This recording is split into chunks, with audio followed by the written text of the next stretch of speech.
mes amis, alors ce soir nous allons faire encore une courte économie, une séance enfin, telle que je l'entends, si vous voulez, sans rapport tout de même à l'action, étudier les marchés, être regardé, être curieux et intervenir sur les marchés.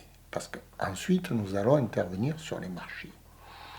Mais avant d'intervenir sur les marchés, il faut un peu étudier son sujet. C'est ce que je fais avec vous. Alors, je vous présente des graphiques. Là, ce soir, on va regarder le graphique du Nasdaq en 2 heures. Sur à peu près 2 semaines, on peut apercevoir que le graphique est montant. Alors, il est montant pendant que le dollar est descendu. Qu'est-ce qui explique ce phénomène? Comment peut-on l'analyser et quel est le prochain mouvement à prévoir? Alors, je vous ai trouvé un petit article sur Bloomberg que je traduis en français. Alors, la présidente de la Fed de Boston, Susan Collins, a déclaré vendredi qu'il reste encore beaucoup à faire pour faire baisser l'inflation. Alors, il faut comprendre que tous ces mouvements sont dus à l'inflation. Vous savez que depuis 2 ans, nous avons une forte inflation qui a démarré et qui a entraîné une hausse du dollar. Si vous voulez, la stabilisation du dollar actuel est en rapport avec ce que l'on peut prévoir d'une stabilisation de l'inflation. Est-ce que l'inflation va vraiment se stabiliser ou va-t-elle poursuivre sa hausse? Les indicateurs parfois indiquent que l'inflation baisse, parfois indiquent que l'inflation monte. Depuis 15 jours, ils ont indiqué que l'inflation baissait. C'est pourquoi le marché il a été tout à coup optimiste en pensant que les marchés ont intégré un scénario optimiste où le ralentissement de l'inflation déclencherait la baisse des taux de 60 points de base d'ici la fin de l'année.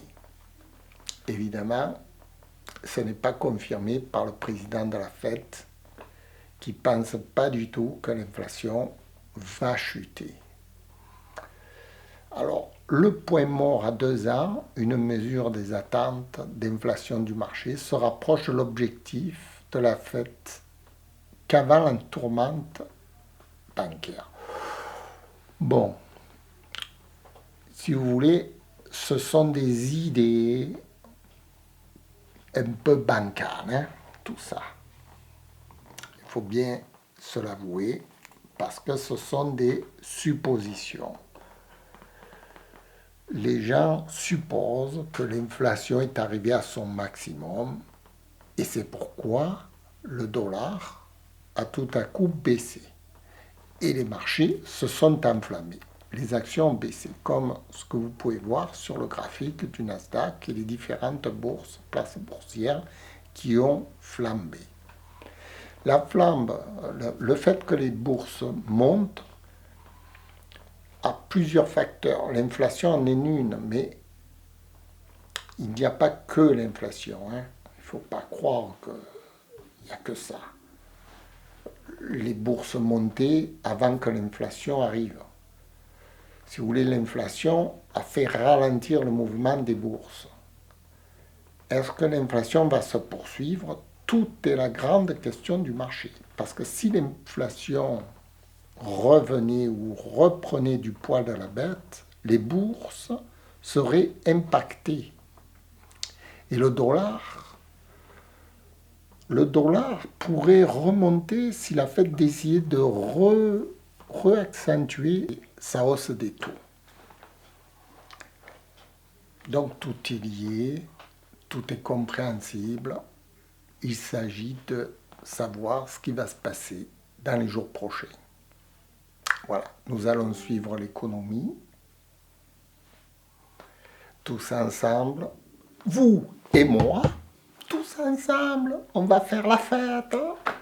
Et puis peut-être qu'on va gagner des sous finalement avec les marchés. Qui sait, qui sait, qui sait. Qui verra saura, qui saura verra. J'en sais rien. Non, ça ne marche pas comme ça. Mais bon, je vous montre, je vous montre. On s'amuse, on est entre nous, on s'amuse. On a le droit de rigoler aussi. Hein. Ben ouais, ben ouais. Ben enfin, je vous dirais qu'il faut le prendre au sérieux quand même. Voilà, je vous remercie pour ce soir et je vous souhaite une belle soirée. Au revoir.